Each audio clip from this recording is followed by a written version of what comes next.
Bonjour.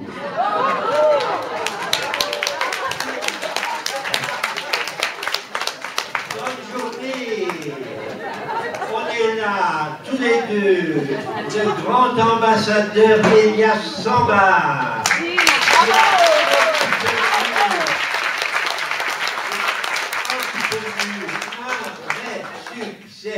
C'est que l'État de Palestine est membre de l'Organisation des Nations Unies pour l'éducation, la science et la culture.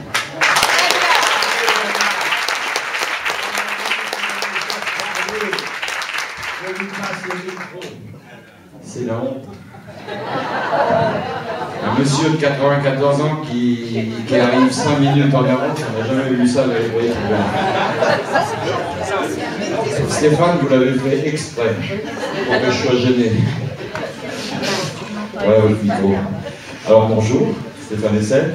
Bonjour Elias Samba. Merci d'être là avec nous, devant un public nombreux. Oui, 5 heures, c'était 5 heures normalement.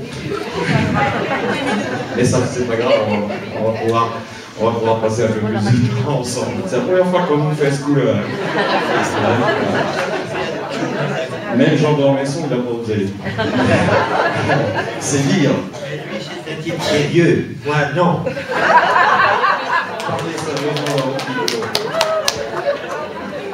Bon, c'est trop bon. On va sûrement passer un très bon moment. Le rescapé et l'exilé. Bouquin important signé à 80 par Stéphane Essel et Elias Samba, publié par Don Quichotte. Stéphanie Chevalier qui nous fait toujours de très très belles éditions. Alors, on va partir du titre du livre, puis ensuite on va dérouler la question, parce que je crois que c'est important. Je ne pense pas qu'il y a grand monde qui ignore votre propre histoire, mais il y a des jeunes aussi. Alors, pour eux, spécialement, c'est bien d'expliquer le titre. Alors, on va commencer par le rescapé, Stéphane Essel. C'est moi. Rescapé et la dernière instance dont j'ai réussi à tirer, non sans mal, c'est le camp de Bergen-Belsen.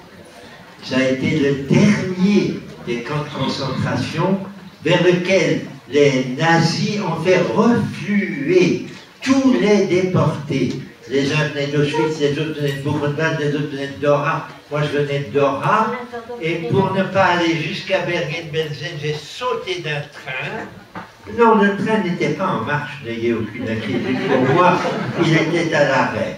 Mais il y a eu des coups de feu qui ont été tirés, alors mes camarades qui auraient voulu sauter avec moi se sont dit, oh le pauvre, il a dû recevoir une balle, on va rester dans le train. Erreur.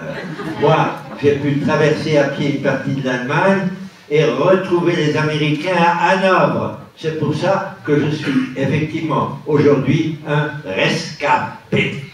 Alors on va expliquer, on reviendra à la suite de l'histoire ensuite, parce qu'il y a quand même quelques décennies qui se sont passées depuis ça, et on a besoin de savoir ce qui s'est exactement passé. Alors Stéphane, je vous le dis rapidement, parce que c'est pas l'essentiel de... Elias, vous êtes un exilé, vous m'avez dit tout à l'heure, vers l'âge de 15 mois, c'est ça, les événements sont survenus dans la région de Haïfa, où vous habitiez, avec votre famille. Racontez-nous ça. Bonjour. Je voudrais vous dire une chose qui est très importante pour le titre et qui va au-delà de nos deux situations au départ, hein, l'exilé et le rescapé. Je suis un enfant exilé de Palestine en 1948 qui a dû être évacué avec sa mère dans un camion de femmes et d'enfants et dont la cargaison en quelque sorte a été déversée à la frontière du Liban. J'avais 15 mois. Nous avons trouvé le titre après avoir terminé toutes les conversations. Et je crois que c'est très très important de vous dire ce détail. Il nous est apparu comme étant absolument le bon titre à adopter. Nous ne sommes pas partis, quand nous avons commencé à parler, de l'idée que nous savions que ça allait être ce croisement entre ces deux situations. C'est au terme des conversations, et ça vous dit un peu plus sur la conversation elle-même, que nous avons réalisé que nous étions, qu'au moment où il rentrait, moi je sortais. Et qu'à un moment donné, parti de deux lieux également très éloignés l'un de l'autre, de deux situations très éloignées, l'un qui en réchappe, l'autre pour lequel l'exil va commencer, et parti également de deux situations et politiques et idéologiques différentes, comment au bout de ces deux circulations, à un moment donné, nos vecteurs se croisent.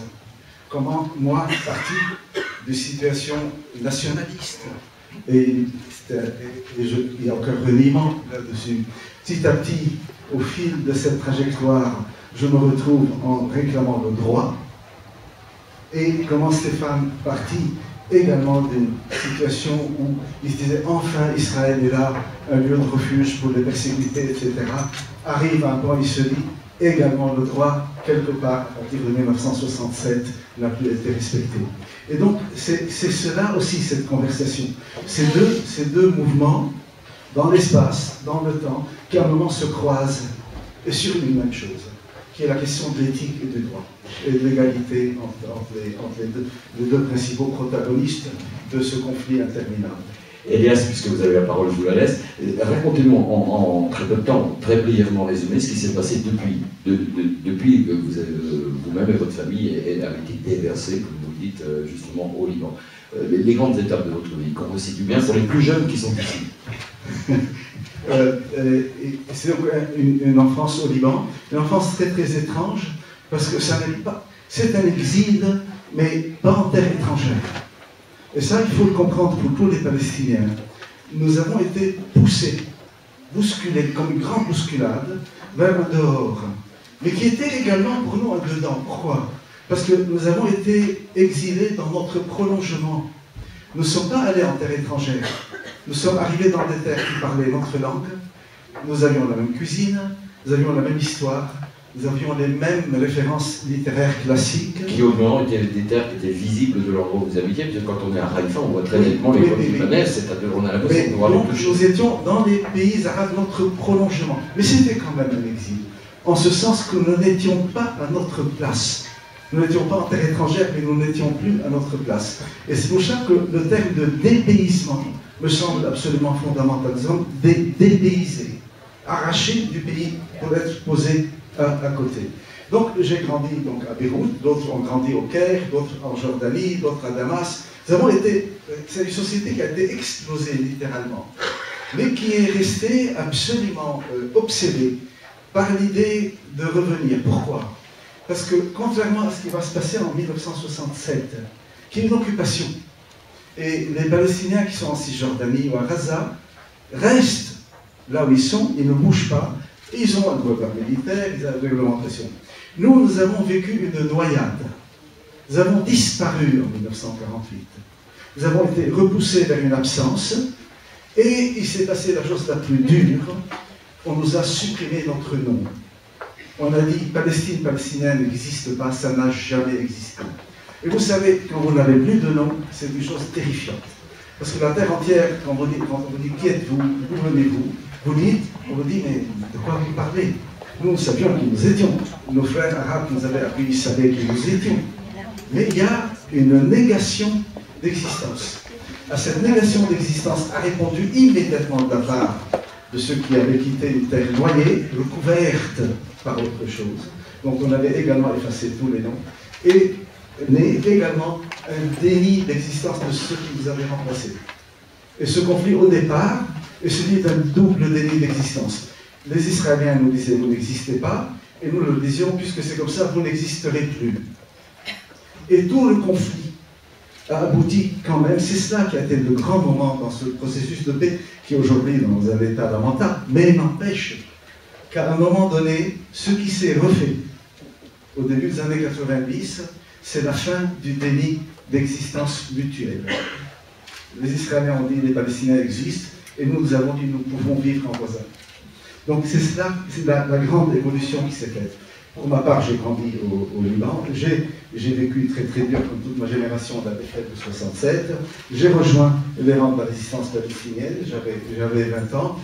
Parallèlement, j'ai continué à travailler à l'unité, j'ai ensuite été professeur dans plusieurs universités pour finir aux États-Unis à Princeton.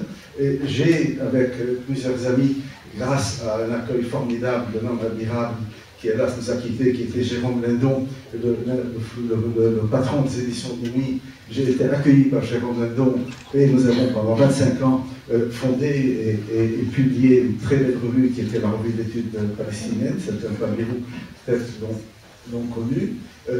Ensuite, j'ai été chargé de coordonner les dossiers de la négociation par le président Arafat.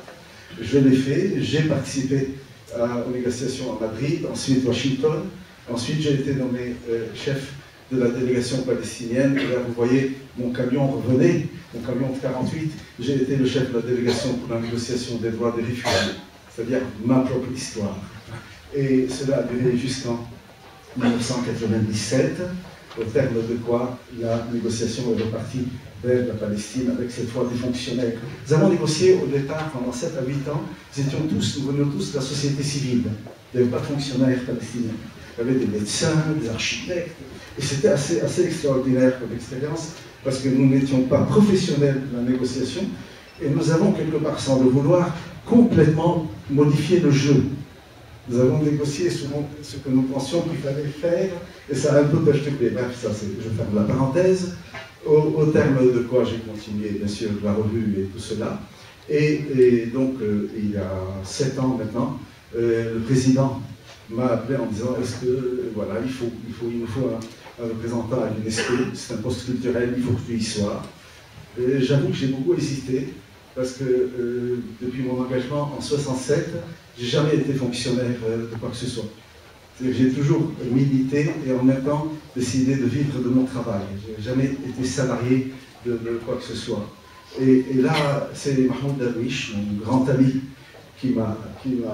Et j'ai hésité pendant 3 mois avant de répondre, en disant je me bats déjà, c'est pas la peine que j'aille à l'UNESCO.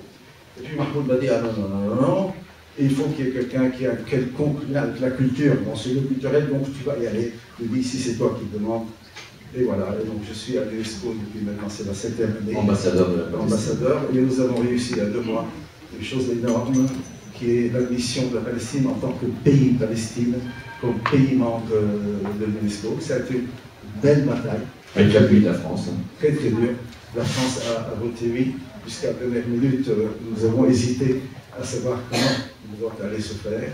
Mais surtout, ce qui a été très très beau pour nous, c'est que nous avons été admis avec 88,6% des voix, ce qui est une écrasante majorité, malgré une mobilisation mais forcenée menée par les États-Unis, le Canada, l'Allemagne et les Pays-Bas, qui nous ont combattus avec une violence assez inimaginable et voulu s'opposer à cette entrée. Mais comme je vous l'ai dit, nous sommes entrés avec plus de 88% des voix. Et c'est un moment, c'est plus qu'une victoire symbolique. C'est une grande victoire politique. Le pays Palestine fonctionne comme un pays. Ça n'est pas un territoire vague. Ça n'est pas simplement une population d'exil ou pas d'exil ou d'occupé. C'est un peuple avec un pays sur la base. Et là, Stéphane va certainement enchaîner des résolutions de l'ONU, à savoir un pays qui sera délimité par une ligne de cessez-le-feu d'avant 67, qu'on appelle la ligne verte, Cisjordanie, Gaza et Jérusalem-Est et capitale. Voilà. Stéphane, en un mot maintenant, juste votre parcours, là on va faire plus court que Elias. Les questions sont longues. Les questions sont longues, mais non, pas du tout, Elias. Sur moi, c'est très vite dit. Voilà. J'ai eu la chance d'être aux Nations Unies au moment où on y rédigeait la Déclaration universelle des droits de l'homme dans les années 45, 46, 47, 48. Et depuis, je n'ai jamais cessé de militer pour les droits de l'homme. Or, chaque fois que je me trouvais en contact avec le problème du Proche-Orient, je faisais le même constat. Dans ce pays, dans cette région, il y a un État dont tous les dirigeants successifs n'ont cessé de violer le droit international, les droits de l'homme, le droit humanitaire. C'est ce qui m'a amené, en fin de compte, il y a maintenant 3 ans, à m'engager pour un tribunal recel sur la Palestine qui essaye de lutter pour la justice. Et c'est le mot justice qui se trouve à la fin du titre de notre petit livre à Elias Sambar et à moi. Grâce à lui, ces derniers temps, j'ai mieux compris que jamais comment se déroule le problème des relations entre un grand peuple le peuple israélien, et un grand peuple, le peuple palestinien. Voilà, donc ça c'était bien résumé. Hein. Très court, on a rattrapé le longtemps perdu avec une très longue question, comme dit monsieur l'ambassadeur. Tu sais, on a dit une fois à l'arabe, Oui. on va te mettre devant un ordinateur qui peut répondre à tout. L'arabe a posé une question en 2 mots, il a dit quoi de neuf, hein? C'est ta question, et l'ordinateur a explosé. Bon, Elias, Stéphane, simplement, d'où est venue l'idée d'écrire ce livre sur ce thème? Qui a eu la première idée? Qui est venu l'un vers l'autre? Est-ce que c'est un éditeur? Ça, c'est des choses qu'on aime savoir avant de lire le livre. Qui a eu... Mais celui qui a eu l'idée, l'éditeur toujours, mais c'est le grand historien dont le nom figure Farouk comme Madame celui, voilà, Farouk Madame Bey, qui lui est un historien et qui s'est dit l'histoire c'est très joli, mais si on pouvait avoir deux témoins qui nous raconteraient comment cette histoire se passe, dans leur regard. Les témoins, il faut s'en méfier, les témoins racontent toujours des blagues, parce que leur souvenir n'est pas forcément clair. Surtout moi, qu'est-ce que j'ai dit comme bêtise déjà, et je continue. Mais l'historien, lui, ça l'intéressait de faire se rencontrer deux amis, nous étions amis déjà, mais qui allaient dire comment, pour eux, a évolué depuis les origines, création de l'État d'Israël, jusqu'à aujourd'hui, espoir vague mais confus d'une finale négociation pacifique, et bien comment a évolué cette histoire, et tous ceux qui s'intéressent à cette région du monde ont le plus grand intérêt, aussi pour des raisons financières de nous deux naturellement, mais aussi pour leur intérêt historique à lire et à méditer ce petit. Si vous n'avez pas compris qu'il faut que vous en achetiez 5 chacun. On nous reproche toujours à nous les journalistes d'être les commerciaux de la librairie, ce qui est absolument faux. Pour une fois, c'est l'auteur qui dit allez-y. Hein. Voilà, bon. Ça fait plaisir de rigoler avec vous, messieurs. Bon, ceci dit, ce livre aborde des sujets capitaux. Et il nous faudrait 3, 4, 5 heures pour évoquer tout ça. Simplement, je vais me permettre de vous demander une chose après un constat que j'ai fait. J'étais en Israël il y a un petit peu plus d'un mois, pendant une semaine, je l'ai expliqué à Elias tout à l'heure. Quand on est là-bas au niveau du peuple, et non pas au niveau des leaders, au niveau des élites, hein, on me fait ce que vous voudrez dans le mot élite. Quand on est là-bas au niveau du peuple, hein, et qu'on discute avec ces gens, palestiniens, israéliens, musulmans, juifs, et même des chrétiens, des arméniens, etc., enfin plein de choses à Israël, à Jérusalem notamment, les gens nous disent presque tous la même chose, en tout cas ils m'ont dit à moi, ils m'ont dit la paix, la question de la paix, les leaders ont échoué depuis 60 ans, plus de 60 ans, les leaders ont échoué. Ils nous disent si la paix doit venir, elle viendra de nous, le peuple, maintenant, c'est-à-dire des gens qui travaillent ensemble, qu'ils soient palestiniens, israéliens, juifs, musulmans. Je sais qu'Elias, on a eu une discussion là-dessus tout à l'heure, il faut préciser. Stéphane, je te redonne la parole à toi, Elias. Stéphane, que pensez-vous de cette idée? La paix peut-elle maintenant venir du bas, puisqu'on a constaté depuis maintenant des décennies et des décennies qu'elle ne peut pas venir du haut? Alors, pour quelqu'un qui passe cette dernière année à parler d'indignation, vous savez, il y a un petit livre que j'ai écrit, personne de vous, je pense, ne l'a encore lu. Il est cabot, mais c'est incroyable.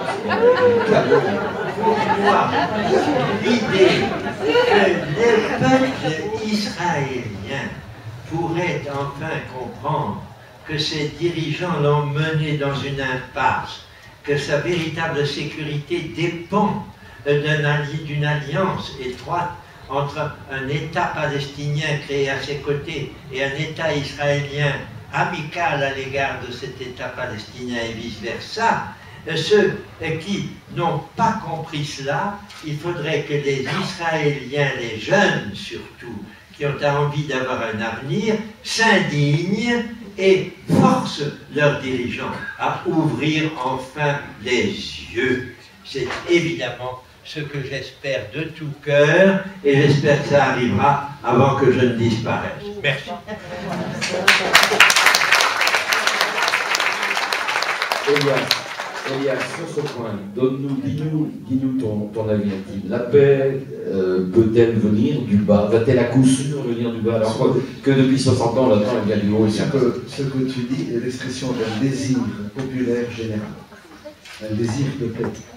En même temps, l'expression d'une désillusion générale et d'un scepticisme, puisque ça fait quand même 21 ans que nous négocions et que ça ne, au contraire, c'est pas simplement que ça n'avance pas, la réalité a empiré, la vie quotidienne des gens est encore plus dure. Donc il y a ces deux éléments, le désir de paix en même temps la désillusion.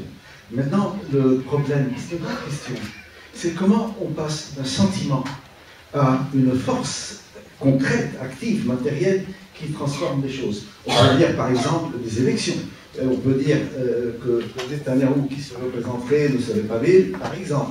On peut dire qu'il y aurait une vraie réconciliation palestinienne, parce que c'est une demande populaire entre Gaza et la Cisjordanie, et également un renouvellement de tout l'appareil. Nous avons prévu en principe en mois de mai des élections, mais je ne sais pas si on pourra, pas si on veut, si on ne pourra le faire. On peut dire tout cela, on peut penser à des mouvements populaires de contestation démocratique généralisée. Tout cela est vrai, mais il n'en demeure pas moins qu'à un moment donné, des négociateurs, on ne négocie pas à 3 millions, à 6 millions, à un moment donné, des négociateurs vont se retrouver autour d'une table. Une des raisons, c'est pas la seule, une des raisons du blocage, c'est précisément l'emprise totale des États-Unis sur le processus. Nous avons un problème, non pas qui consisterait à exclure la première puissance du monde. Ils sont là, Israël leur fait confiance, ils ont un rôle à jouer, et c'est un poids très lourd, même pas un poids lourd. Mais nous ne pouvons plus continuer avec simplement ce tête-à-tête. Nous sommes dans une situation de déséquilibre total, nous sommes un petit peuple, nous sommes occupés, nous sommes dispersés dans le monde, et nous n'avons pas les moyens de tenir tête et à l'occupant et à cette superpuissance qui n'a pas du tout joué le rôle qu'elle s'était accordé. Quand nous avons été à Madrid, ils avaient pris et d'ailleurs c'est assez intéressant en langage, ils s'étaient eux-mêmes autodésignés par ce terme anglais de honest broker, l'intermédiaire honnête. Sauf que broker est le terme de l'agent en bourse. Et ils ont fait de la bourse avec cette politique. Notre problème n'est pas donc de les sortir, mais d'ouvrir la table. Il est fondamental que l'Europe soit à table, que la Russie soit à table, que l'ONU soit à table. C'est-à-dire les trois plus les États-Unis, qui constituent ce que les Américains appellent le quartet, et qu'ils appellent à témoigner à chaque fois, mais sans les laisser agir. À chaque fois que les Américains veulent faire passer une exigence, ils disent c'est la demande du quartet, on n'est pas seul. Sauf que le quartet n'a strictement aucune voix au chapitre. Nous avons besoin d'élargir le cadre pour équilibrer la négociation, pour la rendre moins partiale, et à ce moment essayer d'aboutir. Mais l'un n'empêche pas l'autre. C'est le changement des équipes, la contestation dans la société est fondamentale. Elle pourrait renforcer le travail des négociateurs à table. Et j'ajouterai juste une chose. Il y a non pas une règle, il y a un principe qui a tout le temps été absent et qui ne relève pas a priori de la diplomatie ou du langage, l'égalité. L'égalité a été absente pendant 22 ans. Les Israéliens, même ceux qui sont dans la paix, ne sont pas encore convaincus que nous sommes égaux. Cette histoire d'égalité est fondamentale. C'est elle qui permettra, non pas que les uns et les autres renoncent à leurs droits, mais que les droits soient mutuellement consensuels. La question d'égalité est fondamentale. Il n'y a pas de liberté sans égalité. La liberté sans égalité, c'est la dictature. C'est le droit du plus fort quand il n'y a pas d'égalité. La légalité a été absente tout le temps. Même chez des grands ténors de la paix israélienne, le langage est fantastique. Il disait, nous allons leur donner des territoires. Non, vous n'allez pas donner des territoires. Vous allez rendre un territoire occupé. Quand on occupe, on rend. Et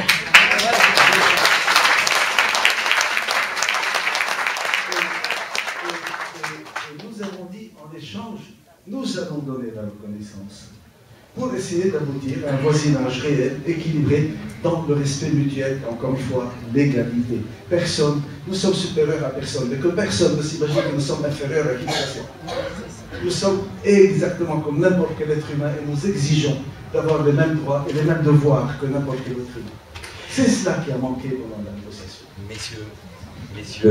Pardon, c'est le micro. Messieurs, est-ce que vous pensez que, ces principes étant acquis, et ils ne le sont pas, c'est clair, hein, ce que tu viens de dire, Elias, mais si on se projette un petit peu dans l'avenir, est-ce que vous pensez tous les deux que l'économie, le fait de développer des richesses, etc., la mutualisation de ces richesses et la coopération non seulement entre Israël et la Palestine, mais aussi tous ces pays voisins dont certains ne finissent par demander que ça, est-ce que vous pensez que l'économie est un vecteur qui peut contribuer à mettre la paix en marche sur la voie que vous exprimez? J'étais très frappé encore à Jérusalem de l'opinion des jeunes entre 25, 30 et 35 ans, hein, la tranche 25-35 ans. Pour eux, toutes ces histoires sont lointaines. Ils n'ont même pas vécu dans leur chair, d'ailleurs, les événements de 47 et même 67. Ils disent tous, c'est la coopération économique, c'est l'enrichissement raisonnable et partagé qui peut amener les gens sur ces voies-là. Est-ce que l'économie peut être un vecteur, même dans les circonstances économiques incroyables que l'on connaît aujourd'hui? Je dirais que l'évolution... Il faut mettre la main un petit peu pour pas... Voilà, comme ça. Voilà. L'évolution de l'économie est probablement le facteur le plus important du développement de toutes nos sociétés à l'heure actuelle. Nous sommes pris dans une crise économique dont on ne soupçonne pas encore comment on va en sortir. Alors, cette crise, elle affecte naturellement aussi le Proche-Orient. Ce qui s'est passé, qu'on a appelé le printemps arabe, a donné une espèce d'évolution. On ne sait pas encore très bien où ça va. L'économie va jouer son rôle. Mais pour le moment, j'ai le regret de dire que les dirigeants israéliens auxquels nous avons malheureusement à faire face sont tellement convaincus que le changement ne peut se faire qu'à leur désavantage, et que leur avantage est que les choses restent telles qu'elles sont, avec une Cisjordanie occupée, un Gaza encadré et bombardé, et pour eux la prospérité, qu'un changement exigerait que l'économie se montre à l'intérieur même d'Israël comme une exigence nouvelle qui n'est pas compatible avec l'occupation et la colonisation. Sur cette question, Elias, l'économie comme vecteur pour amener la... Je reviens à la même idée. Une économie dans un rapport d'égalité et peut être un formidable levier de paix. Une économie dans l'idée d'une domination des marchés ne peut pas faire la paix, au contraire. Je vais vous dire une chose, parce qu'il faut toujours revenir parfois à des réalités concrètes. Les colonies, qui sont le cauchemar quotidien des Palestiniens, sont construites par des Palestiniens. Je ne sais pas si vous réalisez la perversité des occupations. Vous avez 50 000 ouvriers palestiniens qui, s'ils ne travaillent pas à construire ce qui un jour va servir à les mettre à la porte de la terre, n'ont pas de quoi donner à manger à leurs enfants. Nous ne pouvons pas les condamner. Mais regardez la complexité réelle dans la réalité. Tous les travailleurs sur les chantiers que vous voyez sont des Palestiniens qui vont travailler dans les colonies pour vivre et qui en même temps construisent tout en sachant que ce qu'ils sont en train d'édifier sera l'outil de leur propre disparition. Est-ce que vous réalisez le malheur dans lequel sont ces pauvres ouvriers? Nous n'avons pas les moyens, nous n'avons pas de marché, nous n'avons aucune frontière. Tous les mois, Israël bloque et fait un chantage sur les taxes que les Palestiniens payent à leur autorité, mais qui passent, parce que non plus le système bancaire est complètement tenu, passe par les banques israéliennes. Le ministre des Finances, qui est un homme d'extrême droite actuellement en Israël, tous les mois décide qu'il y a une punition à faire, donc bloque un argent qui ne nous donne pas, que les Palestiniens payent en TVA à leur propre autorité. Il y a tout le temps des histoires comme ça. Donc, encore une fois, l'égalité n'est pas un principe abstrait. C'est une pratique quotidienne. Elle existe également dans l'économie. Bien sûr que l'économie peut à un moment donné normaliser les relations. Bien sûr qu'un essor peut faciliter les choses, bien entendu. Mais aujourd'hui, nous sommes beaucoup plus dans une mainmise que dans l'échange. Je comprends. Ouais, les Palestiniens sont, et notamment à l'intérieur, nous sommes des privilégiés. Moi, quand je sors le matin, personne ne vient m'humilier à un barrage. Mais nos frères vivent un cauchemar, mais au quotidien, c'est une chose de plus simple. Vous savez, vous avez des gosses maintenant qui sont à Jérusalem, qui à cause du mur, hein, qui sont à quelques centaines de mètres de leur école, doivent parcourir 17 km pour arriver en classe. Ça n'est pas possible. Et c'est quand ils arrivent, parce qu'il faut passer des barrages et des points de contrôle, ça n'est pas possible. Les gens en sont réduits à penser juste au quotidien immédiat. Est-ce que je peux arriver au travail? Est-ce que je peux arriver à l'école? Est-ce qu'on ne va pas me faire des mainmises parce que soi-disant il y a des impôts, des taxes locales que je n'ai pas payées? Est-ce qu'on... Tout le temps, tout le temps, tout le temps. Et la société palestinienne de ce fait est en train d'être dépolitisée. En ce sens, non pas qu'elle n'est plus concernée par sa cause, mais la vie ne lui donne plus le temps de penser à la politique. Ils sont dans une situation de cauchemar. Est-ce que c'est une stratégie de la part du gouvernement israélien, ce que tu racontes? Non, mais je pose des questions. Ça n'a même pas besoin. Je vais avoir une réponse, mais moi je pose la question aux gens juste pour que vous écoutiez la réponse. Ça n'a même pas besoin d'être une stratégie. Écoutez, c'est un lieu commun. Tout le monde a vécu un moment de son histoire. Les occupations sont un malheur. Les occupations rendent fous les occupés. Ne vous faites pas d'illusions. Et pendant combien de temps on nous a dit de nous que nous étions l'élite culturelle du monde arabe? Ça n'est plus tellement vrai. Vous voyez que les occupations développent la culture, ou laissent la culture se développer, et la censure laisse la culture se développer, et le manque de réseau de distribution des livres laisse la culture se développer, et les descentes dans les théâtres, dans les écoles, dans les clubs culturels laissent la culture se développer. C'est pas possible. Le système scolaire est complètement démoli. Le manque de...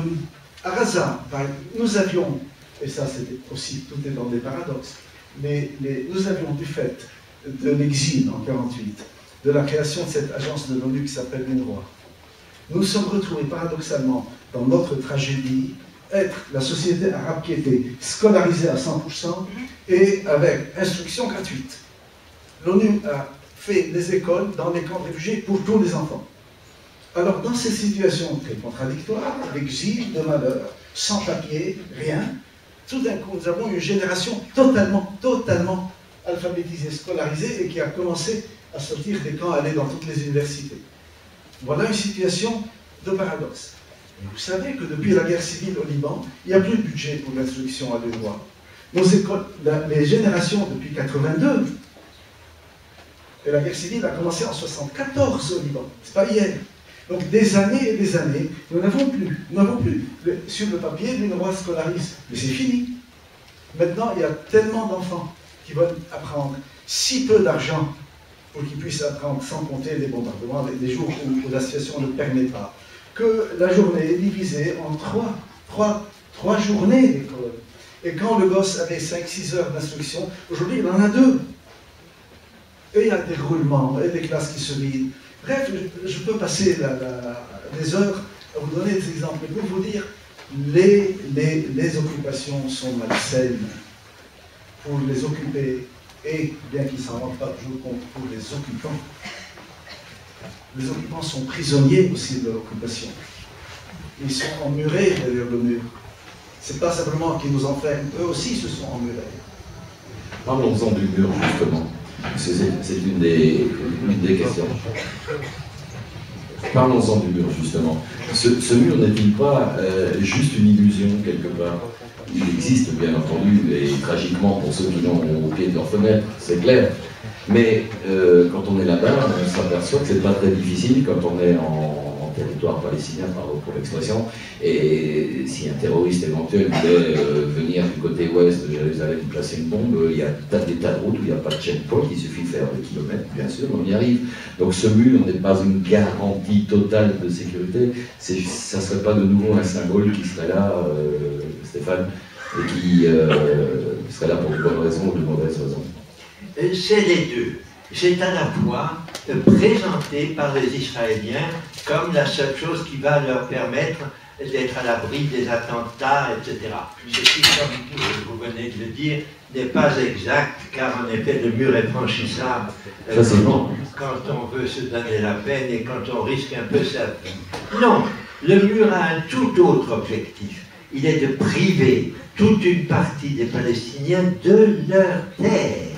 C'est ça qui est scandaleux. Et c'est la raison pour laquelle la Cour internationale de justice a déclaré dans un arrêt extrêmement clair que ce mur était illégal et que par conséquent tous ceux qui l'acceptaient commettaient par là une violation du droit international.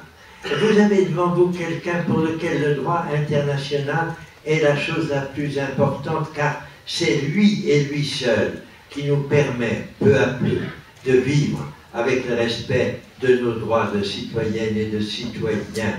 Or, c'est ce droit international que le mur viole de bout en bout et que les attaques d'Israël sur Gaza au moment de l'opération Plomb durci violent de façon abominable, comme le rapport Goldstone l'a clairement établi. Par conséquent, le droit international est ce sur quoi nous devrions tous être sans indulgence pour ceux qui le violent, alors que nous laissons le gouvernement israélien impuni malgré toutes les violations du droit qu'il commet maintenant depuis 40 ans.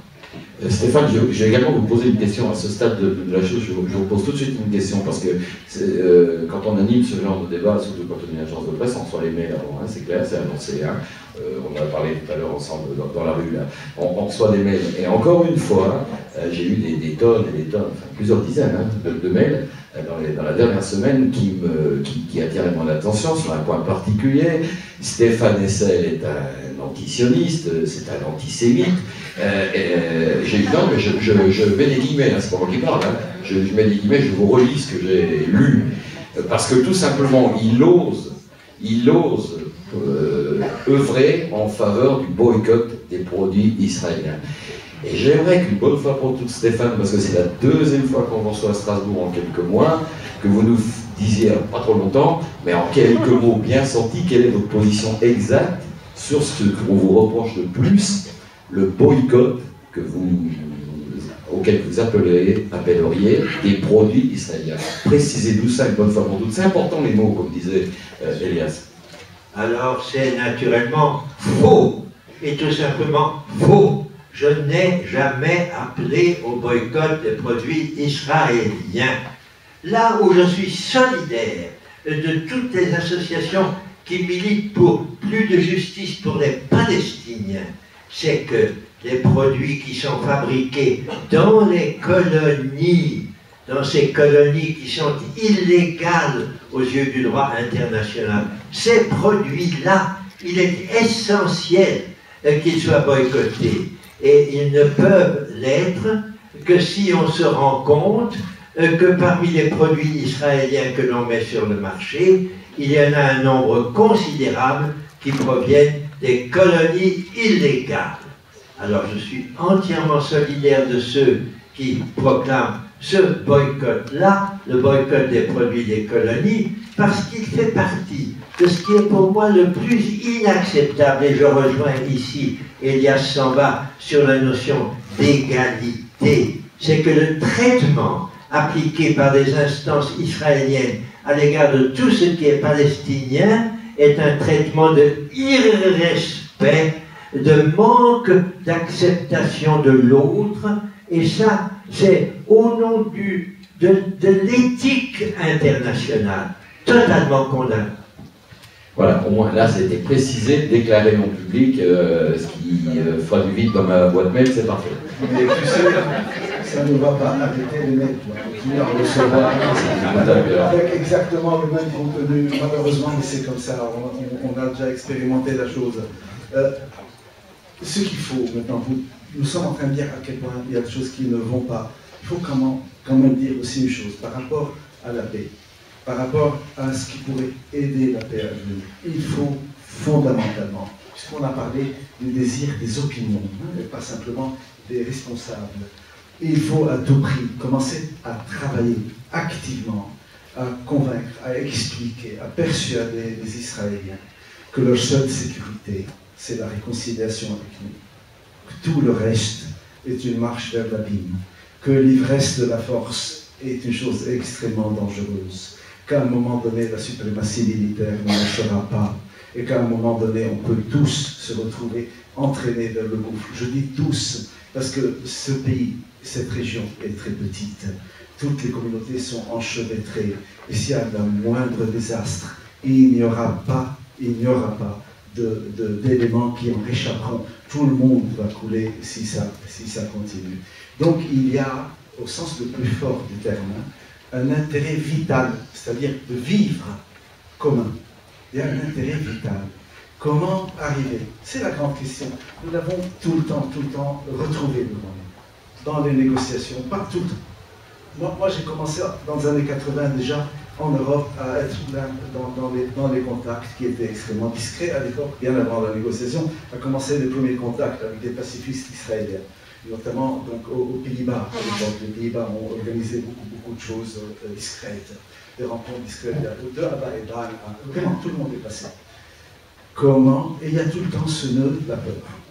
Notre sécurité, on veut nous éliminer, on veut nous faire disparaître, rien ne nous rassure. C'est vrai que, vu le bagage, hélas, terrible, historique, c'est une peur terrible. Vu la barbarie que des Juifs ont vécue et subie durant la Deuxième Guerre mondiale. Vu également toute une mémoire des répressions, des rejets et des pogroms, et ainsi de suite. C'est vrai. Mais comment arriver à leur dire que la guerre n'est pas la solution, que la perpétuation de la domination n'est pas la solution, que la seule chose qui peut assurer l'acceptation, c'est précisément une forme de paix. Et pour que cette paix fonctionne, il faut que des deux côtés, on ait le sentiment qu'elle est juste, qu'on n'a pas été lésé, qu'elle est équilibrée. Elle n'est jamais parfaite. Hein. Personne dans une paix, vous êtes forcément obligé de donner, de céder les compromis de chaque côté. Sinon, il n'y a pas d'accord. Sinon, l'autre solution, c'est une victoire militaire écrasante et le gagnant dicte ses conditions. Mais si vous voulez aller à une véritable coexistence, vous allez donner et ils vont donner.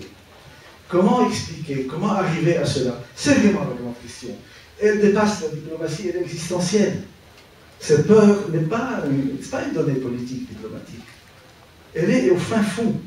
Les Palestiniens ne font plus confiance à ceux qui perçoivent comme ayant été les artisans de leur malheur. Les Israéliens ne font pas confiance puisqu'ils sont convaincus que tout le monde veut les rayer de la carte. Comment arriver à résoudre ce nœud? Il n'est pas facile. J'avais un débat il y a quelques années à Genève avec David Grossman, l'écrivain, qui est un homme extrêmement respectable, un pacifiste réel. Mais au bout de 2 heures de discussion, dès qu'on avançait, après il me disait oui, mais ma panique, mais ma peur, mais je lui dis alors écoute, j'ai une solution, un petit budget, nous allons acheter 7 à 8 millions de divans, prends 7 à 8 millions de psy, tout le monde va se coucher et parler. Qu'est-ce que vous voulez faire? On ne peut pas résoudre tous les nœuds, on ne peut pas. En plus, nous, un petit peuple, écrasé, exilé, on ne peut pas aborder. La citation avec David Grossman est pertinente, cet exemple est pertinent, merci de nous le livrer d'ailleurs Elias, parce que, comme tu le dis, c'est quelqu'un d'intelligent, c'est un pacifiste, un progressiste immense, et pourtant, au bout, le nœud de la peur. Nous avons eu, il y a 20 ans, un grand débat, dans un débat à Paris. Et c'est hallucinant, parfois, les dimensions que ça prend. Avec un homme qui s'appelle Dedi Zucker, qui était membre du Parlement israélien, un pacifiste, et qui avait participé à la guerre du Liban en disant « Moi, je suis pacifiste, mais je suis un patriote. Quand l'armée israélienne a décidé d'envahir le sud du Liban en 1982, j'ai été avec mon unité. » Pendant un jour, il nous a parlé de terrorisme. Ensuite, sans faire gaffe, il s'est mis à nous décrire la prise par son unité d'un petit village du sud du Liban, où il y avait des terroristes. À ce moment-là, la chahid qui était dans la salle, il a dit, alors donnez-nous votre méthode. Quand vous tirez sur un village, comment vous faites pour que vos balles aillent vers les terroristes et pas vers les paysans? La réponse de Zucker était, il faut que vous compreniez ma schizophrénie israélienne. à ce moment, un des nôtres s'est levé sur le siège et s'est mis à hurler « Nous réclamons aussi le droit à la schizophrénie ». On est dans un nœud très complexe. Ouais, évidemment. Et je l'ai beaucoup rencontré, notamment quand nous négocions la question des réfugiés. Parce que c'est là que ça se passe. La peur, Stéphane Hessel, la peur, les Israéliens eux-mêmes la ressentent vis-à-vis d'eux-mêmes. Moi, encore une fois, combien d'entre eux racontent encore aujourd'hui cette immense douleur qu'ils ont ressentie le jour où Yitzhak Rabin a été tué par l'un des leurs, par quelqu'un d'extrême droite qui n'avait aucun rapport avec la Palestine, bien entendu, qui était un juif et qui a tué Yitzhak Rabin. Est-ce que la peur ne demande pas être extraite du tréfonds des âmes, y compris par rapport à ses propres camarades, dans un endroit et une situation aussi complexe? Alors, à cette question, essayons de réfléchir à ce qu'est le tréfonds des âmes des Israéliens. Et là, je dois vous rendre attentif à l'évolution. Malheureusement, va dans le mauvais sens de la façon dont Israël est peuplé. À l'origine, les Ashkénazes étaient les Israéliens majoritaires et ceux qui dominaient la société israélienne. C'étaient des gens qui avaient connu les manifestations les plus violentes anti-juives en Europe. Et ils portaient quelque chose qui était une conception, une certaine conception de l'honneur à conserver. Ils ont été, depuis, en très grand nombre, sont arrivés les séfarades, les juifs qui venaient des pays arabes et qui avaient une autre conception du risque et du danger. Et puis sont arrivés, maintenant depuis quelques années, les Russes. Et les Russes, c'est des gosses, on les voit, ce sont les jeunes soldats qui n'ont aucun respect pour les Palestiniens, qui sont là dans les checkpoints. Et maintenant même, on délie, on vend ces opérations-là à des privés qui ne sont même pas des soldats. La vocation de l'occupation israélienne va de plus en plus loin dans le manque de respect pour ceux qui sont contrôlés. Nous n'allons pas vers une amélioration de la situation. Nous allons vers une aggravation, il faut le savoir, et en allant là-bas, il faut le constater. Et ce n'est que parce que cette aggravation va atteindre un point où elle ne sera plus supportable, ni internationalement, ni nationalement, que j'ai encore un peu d'espoir. La situation peut et doit se renverser. On doit enfin comprendre que quand on est dans la fausse route pendant des années, il faut changer radicalement de politique. C'est ce qui, aujourd'hui, me paraît absolument nécessaire. Et bien, à s'en parler tous les deux tout à l'heure.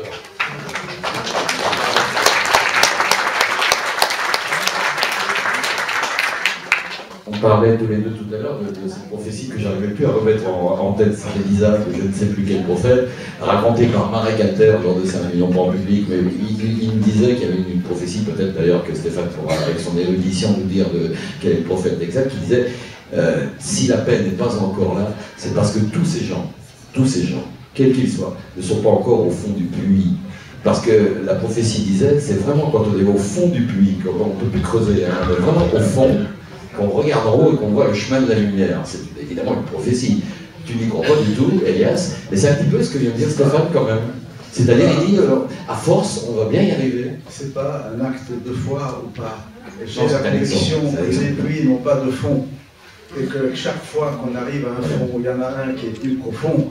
Et dire, attendons d'être au fond du puits, c'est poser la question de savoir à quel chiffre de mort on s'arrêtera. Peut-on poser une question pareille? Nous n'avons pas encore atteint notre record de cadavres, donc quand nous l'atteindrons, nous verrons. C'est inadmissible. Ce qu'il faut, c'est plutôt se dire comment arrêter la chute dans le pays. Comment arrêter la chute vers le fond. Et au plus vite, qui peut se payer le luxe d'attendre, encore, je vous dis, il n'y a pas de fond, d'atteindre le fond. Cela dit, je pense qu'il y a un élément qui n'est pas très héroïque, mais qui peut être un incroyable levier de paix. C'est la fatigue. les sociétés. Les gens en ont marre de partout. Ils veulent vivre normalement. Ça peut devenir un très grand levier de paix. C'est pas très glorieux, hein. C'est pas... mais par contre, ça peut. Ça peut être problématique, hein. Ça peut beaucoup jouer. Je voudrais ajouter une chose par rapport à Rabin. Rabin a été précisément assassiné, à mon sens, parce qu'il comptait aller loin. Et il a été assassiné le jour, je ne sais pas si vous vous souvenez, il y avait eu un attentat. Rabin avait, à la télé israélienne, dit la chose suivante: je vais me battre contre les attentats comme s'il n'y avait pas de paix. Et je vais faire la paix comme s'il n'y avait pas d'attentat. C'est-à-dire, je vais continuer à frapper, mais je n'arrêterai pas le processus. Ma conviction est que ce jour-là, le compte à rebours de son assassinat a débuté. Parce que tout d'un coup, et ce que Stéphane dit tout le temps, il s'est trouvé un dirigeant et qui avait eu un passé très lourd. Hein. Rabin a été à la tête d'un massacre dans la ville de Lot-et-Ramleh en 1948, qui n'est pas glorieux du tout. Mais tout le monde évolue, et c'est tant mieux. Nous ne sommes pas en train juste de tenir des archives de la culpabilité et des responsabilités des uns et des autres.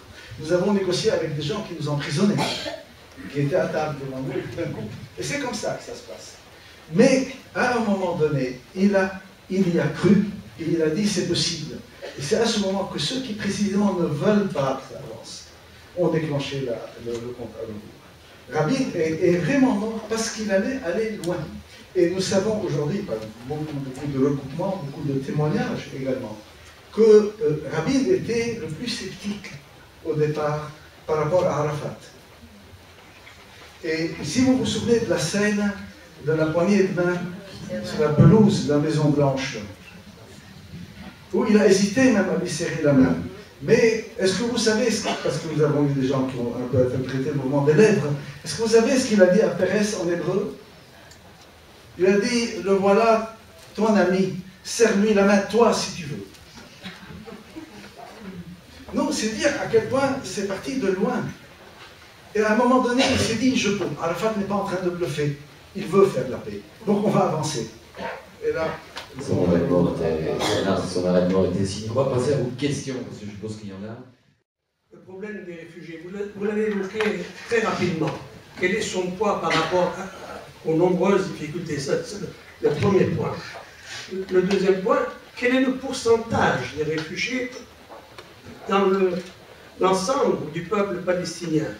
Et quel est le rapport, l'espace vital de l'État qui pourrait naître, l'État palestinien, par rapport à l'ensemble de la population palestinienne? C'est comme la question à l'ordinateur. Voilà.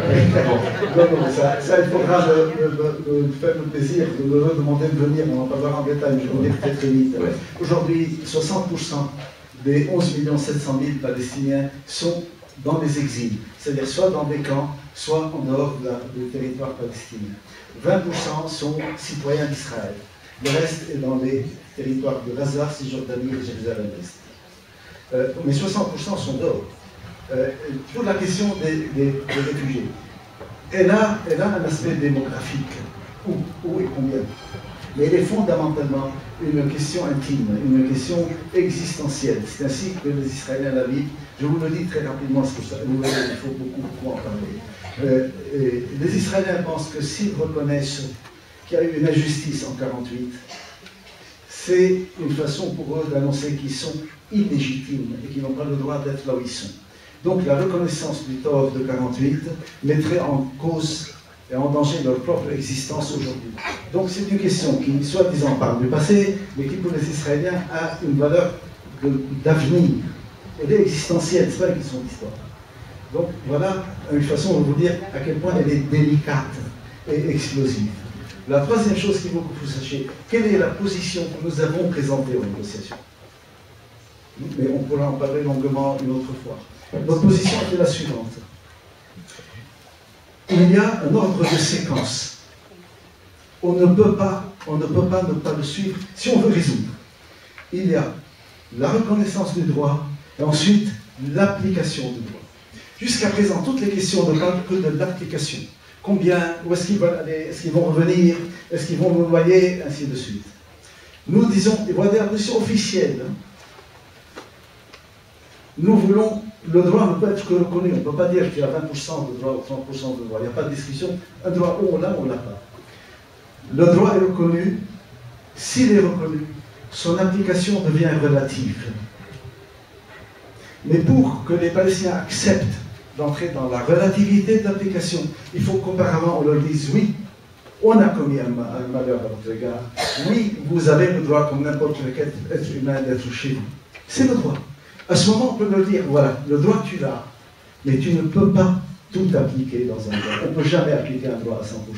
Parce qu'il y a eu 60 ans, parce qu'il y a eu des réalités, parce que, à ce moment, l'application deviendra relative.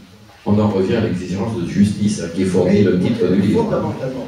Mais ça ne marche pas du tout, je ne le cache pas. Parce que, encore une fois, si je dis oui, c'est vrai, ça s'est passé en 48, ça veut dire que je suis illégitime, donc tu veux ma disparition, on revient à la cause. Je vous ai vu tous les trois, pardon, mais avant il y avait quelqu'un, une dame, qui je crois voulait poser une question, sauf si elle a... Non, voilà. Alors, madame m'a levé la main en premier, ensuite ce sera madame, et ensuite ce sera vous, monsieur.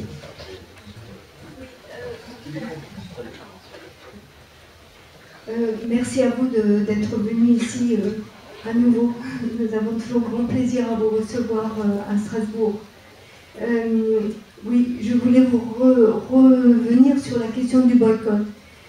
Voilà, je voulais vous demander, étant donné la situation, étant donné l'aggravation, la continuation de la colonisation, les lois d'apartheid qui sont mises en place contre les Palestiniens ou différentes choses, étant donné l'aggravation de la situation des prisonniers, etc. Enfin, bon, vous ne pensez pas qu'il faut beaucoup de pression, que le mouvement de pression extérieure, justement, se développe pour que Israël change de politique, pour que Israël soit amené à prendre des mesures plus diplomatiques, c'est-à-dire que la campagne de boycott développe des investissements sanctions que nous menons ici à Strasbourg, notamment, bien sûr, très modestement, bien sûr aussi, se développe beaucoup plus fort. Et en particulier, nous,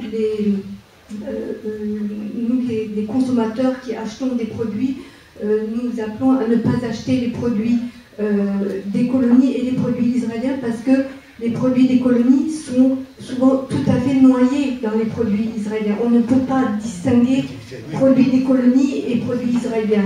Et les produits sont marqués Made in Israël. Alors, bon, je vous pose oui, la distinction qu'on essaye encore de faire entre le boycott des produits israéliens et les produits des colonies, c'est très artificiel, c'est très difficile de faire la distinction. Que l'on pense donc que la campagne BDS, quelle que soit la façon dont on l'a décrit dans des détails, est peut-être une des seules façons de faire comprendre au gouvernement israélien que leur commerce avec l'Europe, notamment, risque d'être rendu plus difficile par ce boycott et que les accords commerciaux que nous avons avec Israël et qui contiennent une clause de respect des droits de l'homme sont tels que nous devrions, nous, Européens, clairement dire aux Israéliens, si vous continuez à faire le travail contre les Palestiniens, alors vos produits seront boycottés. On peut le dire, mais il faut un tout petit peu se méfier. Le droit commercial international est très fort à cet égard. Il dit tout boycott général à l'égard d'un pays est contraire aux règles de l'OMC et aux règles fondamentales. Par conséquent, il est bon de pouvoir dire la raison de ce boycott, c'est l'illégalité des colonies. Madame, on va vous passer le micro, après ce sera vous, monsieur Mieux, je ne vous ai pas oublié. Bon, passez-la, messieurs. C'est la journée de la femme, c'est vrai que c'est merci. Terminé. 364 jours. Merci pour détendre un peu l'atmosphère, mesdames. J'en pense pas une seule seconde. Quand on regarde la situation géographique de ce qui est la Palestine aujourd'hui, c'est-à-dire la Cisjordanie, théoriquement sous l'autorité complète du gouvernement palestinien, mais en réalité où les Israéliens vont faire des opérations pour arrêter les gens, y compris à Naplouse et à Ramallah. Bon. Gaza, c'est même pas la peine d'en parler, complètement fermé par air, par terre, par mer.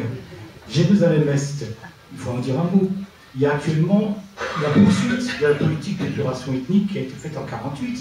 Parce qu'à Jérusalem-Est, il est clair que la politique du gouvernement israélien, c'est de renverser la démographie.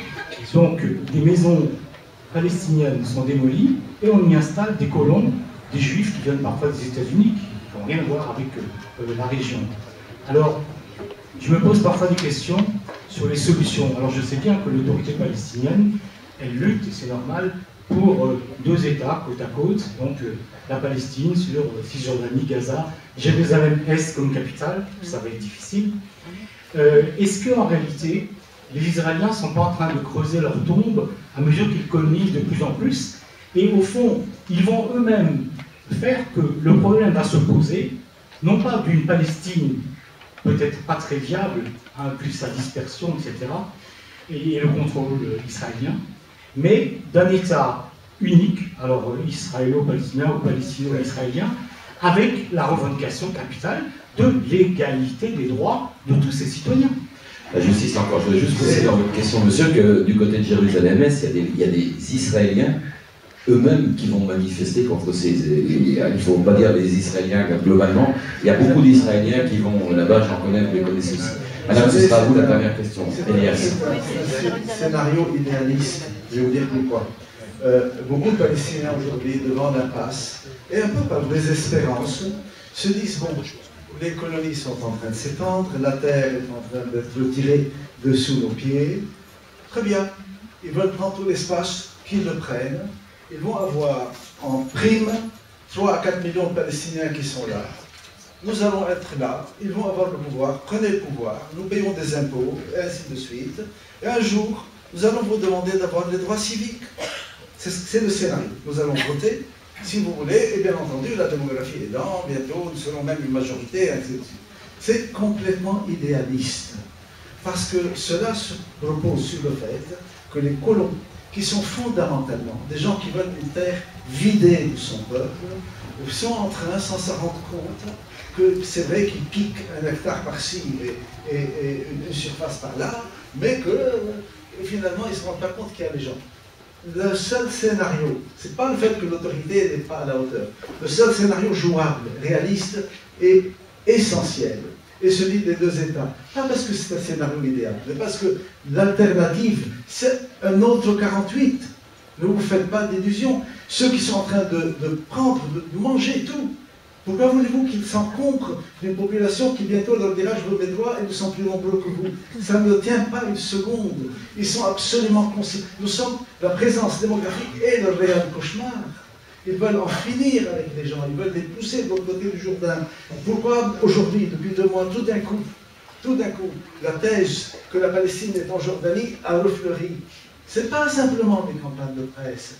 Pourquoi pense-t-on, et je pense qu'il y a un grand danger, s'il y a le moindre conflit régional, qui vous garantit qu'à ce moment, on ne dira pas les Palestiniens en Cisjordanie sont une 5e colonne, qui sont des ennemis dans notre dos et sur nos arrières, et qu'on fera un grand mouvement dans la foulée des accrochages, des bombardements et de la guerre pour les pousser de l'autre côté.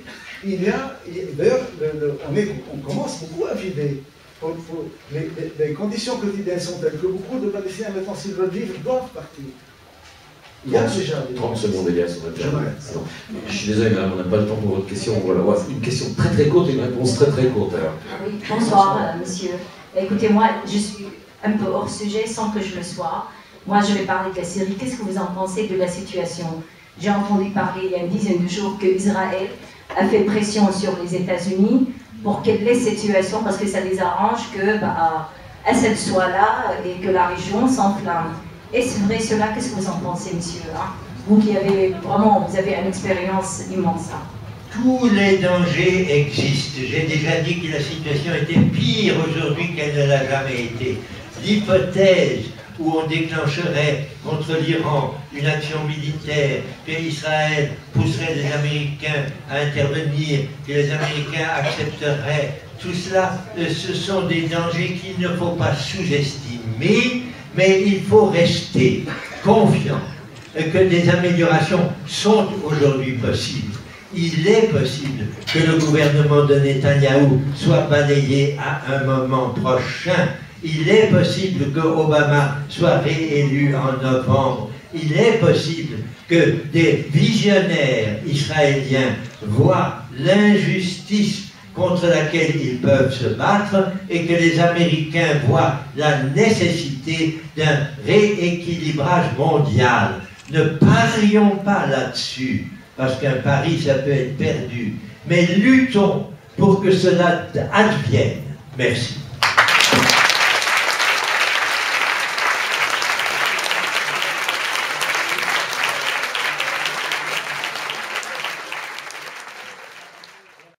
Nous devons nous mobiliser pour dire non à l'exploitation excessive de la terre et à l'injustice. Il y a des richesses scandaleuses dans les mains d'une oligarchie, il faut qu'elles disparaissent.